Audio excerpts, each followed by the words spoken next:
सास, माँ, बहू और बेटी।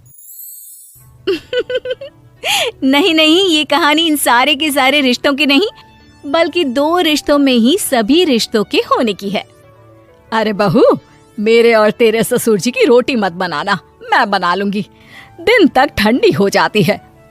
बहू जो कि एक वर्किंग लेडी थी। नहीं नहीं माँ जी, मैं अच्छे से कपड़े में लपेट देती हूँ ना, आप क्यों मेहनत करेंगी, माइक्रोवेव में गर्म कर लेना। अरे नहीं बहू, मेहनत मत कर, वैसे भी ऑफिस में कम मेहनत होती है क्या, जा रहने दे। लेकिन बहू मानती नहीं, वो सास ससुर की रोटी बना कर ही जाती है। दोपहर में खाने के वक्त ससुर जी कहते हैं, अरे बहू को रोटी बनाने के लिए क्यों मना कर दिया, क्या हो गया, ठंडा ही तो खाते आए हम लोग हमेशा से। अरे वो क्या है ना, सुबह ऑफिस जाती है, घर का सारा काम करने में वक्त लग जाता है, अरे थकती है वो अलग, तो मैंने सोचा बहाने से ही थोड़ा कम काम करवाऊं। ससुर मुस्कुरा रहे होते हैं। ये तो अच्छा है, बहू को समझना जरूरी है। वक्त बीत रहा था, घर में सब खुश थे कि एक दिन, माँ जी आप शाम को थोड़ा टहलने निकला करें, घर पर रह रहकर हड्डियां जाम होती है, पापा को भी ले जाया करिए, मैं वक्त पर तो आ जाती हूँ। बहू ठीक 5 बजे ऑफिस से घर आ जाती है, फिर चाय नाश्ता बनाकर सास ससुर के साथ बैठती, उन लोगों को सारा दिन का हाल बताती। रात को पति घर आता है। क्या बात है बेटा, ऑफिस से आकर कभी हम लोगों के साथ भी बैठा कर। अरे माँ, दिन रात काम करके मन ही नहीं करता, अगले दिन की फिर तैयारी होती है, आप और पापा ही कमरे में आ जाओ। इससे अच्छी तो बहू है, कितना भी थकी रहे, घर आकर हम लोगों के लिए चाय नाश्ता बनाना, फिर बातें करना। बहू ना होती तो हम बुढ़ा बुढ़िया तो बैठे ही रह जाते। सास और ससुर अब बहू के कहने पर शाम की सैर पर निकलने लगते हैं। सास की कई सहेलियां बनती है तो ससुर को भी कुछ बुजुर्ग लोगों का ग्रुप मिल जाता है। कैसा रहा सहेलियों के साथ शाम का वक्त? हम लोगों ने तो भाई खूब योगा किया। अरे हम लोगों को गप्पों से फुर्सत ही नहीं होती। वैसे मिसेस मल्होत्रा आज बहू के बारे में कुछ बोल रही थी। तभी वहां ऑफिस से बहू आ जाती है जो जींस और टॉप में होती है। क्या बात है माँ, क्या कह रही थी आपकी सहेली आपकी बहू के लिए? सास इस बार बहू को कुछ अलग तरीके से देखती है और उल्टा सवाल ही दाग देती है। क्या कह रही थी वो हटा, ये बता, तेरे ऑफिस में तो मर्द भी काम करते होंगे ना? बहू जो अब तक मजाक कर रही थी वो सीरियस हो जाती है। मर्द होंगे नहीं माँ जी, मर्द ही ज्यादा है, हम 5 ही लड़कियां हैं ऑफिस में। अरे तो अच्छा लगता है क्या ऐसे कपड़े पहनती हो? कल से तुम ना साड़ी पहनकर ऑफिस जाना, और हाँ, शाम का नाश्ता थोड़ा जल्दी बनाया करो, नाश्ता बनाकर बाद में ही ऑफिस के कपड़े चेंज करने जाना। बहू को समझ में नहीं आता कि सास को हो क्या गया है, लेकिन वो कुछ नहीं कहती, सीधे किचन में जाकर चाय नाश्ता बनाती है और सास ससुर को दे देती है।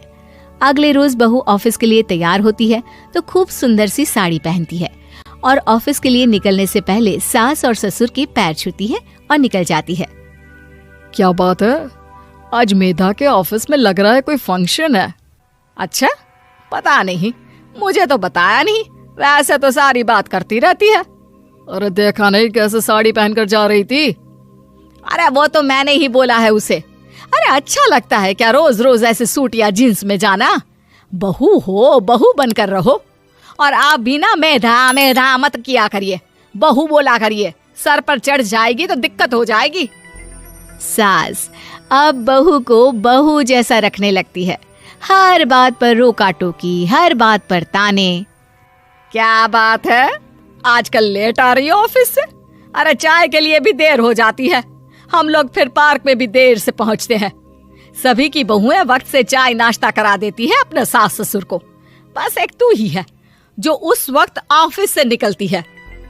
माँ जी, वो एक रास्ता पुलिस वालों ने न जाने क्यों बंद कर रखा है, जिसके कारण ट्रैफिक ज्यादा हो जाता है। मैं कोशिश करूंगी कल वक्त से पहले निकल जाऊं। ससुर देख रहे होते हैं कि बहू अब परेशान सी रहने लगी है। एक रोज, मेधा, बेटी मेधा। जी पिताजी। बेटा देख जरा कौन सी टी शर्ट अच्छी लग रही है। वो क्या है ना, शाम को सब बदल बदल कर टी शर्ट पहनते हैं, मैं भी सोच रहा हूँ कि आज कुछ अच्छा सा पहन कर जाऊं। हाँ पिताजी, ये सही है। ये लाल वाली ना बहुत जचेगी आप पर। मेरे पापा पर भी डार्क रंग बहुत जचता है।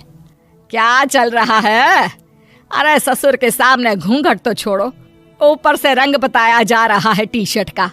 अरे बहू, कोई संस्कार दिए नहीं है क्या तेरी माँ ने? बहू इस बार बहुत निराश हो जाती है। वो वहां से तुरंत अपने कमरे में चली जाती है।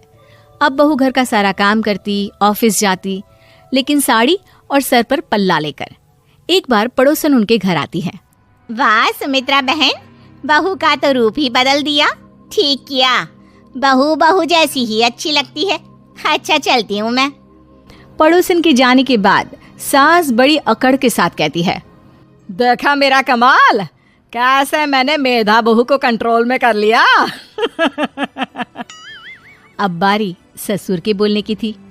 हाँ सुमित्रा, बिल्कुल ये काम तो किया है तुमने, लेकिन कभी सोचा क्या खो दिया?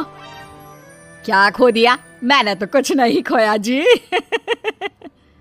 खोया है, पहले बहू जब ऑफिस जाती तुम्हारे पैर छूकर तुम्हें गले लगाती, लेकिन अब सिर्फ पैर छूती है। हाँ जी, ये बात तो आप ठीक बोल रहे हैं। पहले घंटों हम लोगों से बात करती, कमरे में ना जाती, ऑफिस से आते ही खुद की चाय, खाना, नाश्ता सब हम लोगों के साथ करती, सारी बात बताती। लेकिन क्या तुम्हें पता है, बहू की तबीयत खराब चल रही है, वो माँ बनने वाली है। ये बात मुझे बेटे ने बताई कि तुम्हें बता दूं। अब सास की आंख में आंसू थे। वो समझ गई थी कि लोगों के कहने में आकर उसने क्या खो दिया। शाम को बहू घर आती है तो माँ किचन में पकोड़े तल रही होती है। अरे माँ जी, आप रहने दीजिए ना, मैं आ तो रही थी। अरे नहीं, जा तू चेंज कर ले, मैं नाश्ता और चाय टेबल पर ही लगा रही हूँ मेधा। सास के मुंह से अपना नाम सुनकर बहू को बहुत अच्छा लगता है। माँ जी, कोई गलती हो गई है क्या? मेरे होते हुए आप काम करे, ये ठीक नहीं है। संस्कारी और समझदार बहू सास को माँ समझती है, लेकिन सास की बेवकूफी उसे सास ही बनाकर रखती है। बहू, मुझे भी थोड़े संस्कार और समझदार बनने का मौका दे, जिससे मैं भी बहू नहीं बेटी को देखूं तुझ में। और हाँ, मेरा होने वाला पोता क्या कहेगा कि दादी ने तो मेरी माँ को बहुत परेशान किया। बहू सास को गले लगा लेती है। नहीं माँ जी, वो कहेगा कि माँ को तो दादी ने बेटी बनाकर रखा है।